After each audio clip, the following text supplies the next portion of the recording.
1 packet. Put the oil in rice cooker and heat it. Cumin and mustard seed half tablespoon. Put it in the heated oil and fry it.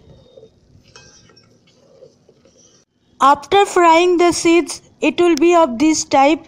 Onion 3 big size chopped into small pieces. Next, put the onion and fry it.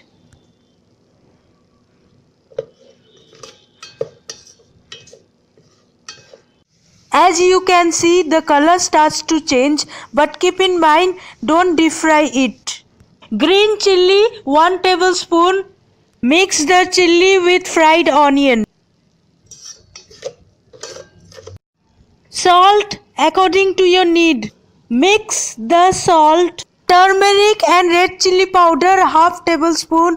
Mix turmeric and red chili powder with fried onion. Cumin powder half tablespoon. Mix cumin powder and then cook it for 5 minutes. Boiled fried egg 1. Egg is fried by mixing turmeric powder and salt. Put the fried egg. Mix it well and cook it for 3 to 4 minutes. Now as you can see, it's totally cooked. Serve it in a plate.